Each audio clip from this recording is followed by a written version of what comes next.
না আইসা আপনাদের অফিস থেকে বিবৃতি দেন। এরকম পলিটিশিয়ানদের মরে যাওয়া উচিত। এখানে তো আছে মিছিল মিটিং এর জায়গা না, এখানে সিম্পেথির জায়গা না।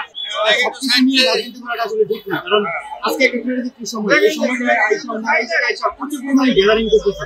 ওনারা না আইসা আমরা বলবো আপনারা না আইসা আপনাদের অফিস থেকে বিবৃতি দেন, তাই বরং ভালো। কারণ আপনারা এই জায়গায় আসলে প্রচুর পরিমাণে গ্যাদারিং হচ্ছে। এই জায়গায় আপনারা এসে একটা বিশৃঙ্খলা তৈরি করতেছেন, একটা রাজনীতিকে একটা ফায়দা নেওয়ার চেষ্টা করতেছেন। এগুলো না করে আপনারা বরং আপনাদের অফিস থেকে বিবৃতি দেন, অফিস থেকে রাজনীতি করেন, আলহামদুলিল্লাহ ভালো।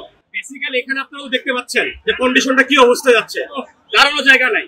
এইখানে তো আসলে এই যে নেতা গুতা নিয়ে এসে যে গ্যাদারিংটা করতেছে, এখানে তো আছে মিছিল মিটিং এর জায়গা না, এখানে সিম্পেথির জায়গা না। এই সিম্পেথির রাজনীতি, সিম্পেথির জিনিস বাঙালি আর খায় না, ঠিক আছে? আমরা সব বুঝি। ওনাদের যদি সিম্পেথি এত প্রয়োজন হয়, ওরা ফ্যামিলি ওখানে, আর আমাদের ঢাকা বানিয়ে অনেক সমস্যা হয়, দেখে যাক।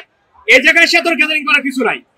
তারাও একসময় ক্ষমতা ছিল, এত বছর হয়ে গেল শুধু শেখ হাসিনা আর আওয়ামী লীগ সরকার শুধু বিল্ডিং, রাস্তা, ব্রিজ করতে, এখন মধ্যে আকাশ প্রতিরক্ষার ব্যবস্থা নাই, একটা যুদ্ধ বিমান ঠিক মতো নাই। দুদিন পর পর এটা ভূপাতিত হয়, এটা ভূপাতিত হয়।